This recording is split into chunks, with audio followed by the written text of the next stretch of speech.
மக்களின் முதல்வர் செல்வி ஜெயலலிதா வழிகாட்டுதல்படி செயல்படும் தமிழக அரசு அடுத்த மாதம் சென்னையில் நடத்தவிருந்த உலக முதலீட்டாளர்கள் மாநாடு வரும் செப்டம்பர் மாதம் 9, 10 தேதிகளில் நடைபெறும் என அறிவிக்கப்பட்டுள்ளது. மக்கள் முதல்வரின் சிறப்பான செயல் திட்டங்களால் தொழில் முதலீட்டிற்கு மிகவும் சாதகமான மாநிலமாக தமிழகம் திகழ்ந்து வரும் நிலையில் அதற்கேற்ப அதிக முதலீட்டை தமிழகத்திற்கு கொண்டுவர கூடுதல் கால அவகாசம் தேவை என்றும் கோடை காலத்திற்கு பின்னர் இம்மாநாட்டை நடத்தலாம் என்றும் பல்வேறு வெளிநாடுகளின் முதலீட்டாளர்கள் கேட்டுக்கொண்டதை அடுத்து உலக முதலீட்டாளர்கள் மாநாடு செப்டம்பரில் நடைபெறும் என தெரிவிக்கப்பட்டுள்ளது. மக்களின் முதல்வர் செல்வி ஜெயலலிதா வழிகாட்டுதல்படி செயல்படும் தமிழக அரசின் சார்பில் உலகின் பல்வேறு நாடுகள் தமிழகத்தில் முதலீடு செய்யும் வகையில் உலக முதலீட்டாளர்கள் மாநாட்டை அடுத்த மாதம் 23 மற்றும் 24 தேதிகளில் நடத்த திட்டமிடப்பட்டிருந்தது. இந்த மாநாட்டை சிறப்பாக நடத்துவதற்கு ஏதுவாக பட்ஜெட்டில் 100 கோடி ரூபாய் நிதி ஒதுக்கப்பட்டுள்ளது. பிரான்ஸ், பிரிட்டன், ஜப்பான், தென்கொரியா, சிங்கப்பூர், மலேசியா, ஜெர்மனி ஆகிய நாடுகளில் உலக முதலீட்டாளர்கள் மாநாடு தொடர்பான கண்காட்சிகளும் ஏற்கனவே நடத்தப்பட்டுள்ளன. இந்தியாவில் பெங்களூரு, ஹைதராபாத், புதுடெல்லி, அகமதாபாத், கோவை ஆகிய நகரங்களிலும் இத்தகைய கண்காட்சிகள் நடைபெற்றன.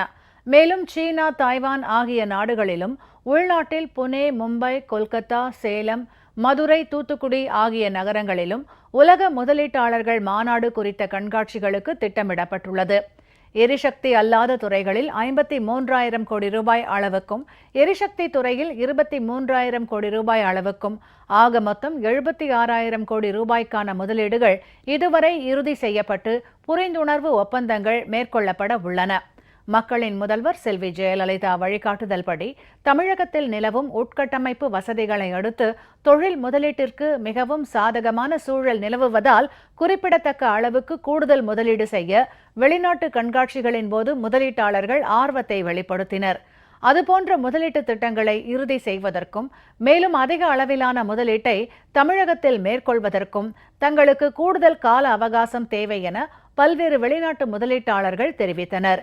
மேலும் கோடை காலத்திற்கு பின்னர் உலக முதலீட்டாளர்கள் மாநாட்டை நடத்தலாம் என்றும் பல்வேறு வெளிநாடுகளின் முதலீட்டாளர்களிடமிருந்து கோரிக்கைகள் வரப்பெற்றன.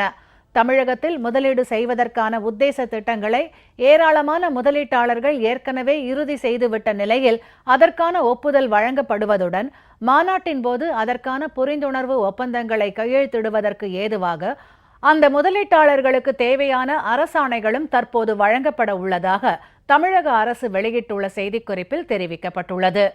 இந்நிலையில் உலக முதலீட்டாளர்கள் மாநாடு வரும் செப்டம்பர் மாதம் 9 மற்றும் 10 தேதிகளில் சென்னையில் நடைபெறும் என்றும் அறிவிக்கப்பட்டுள்ளது.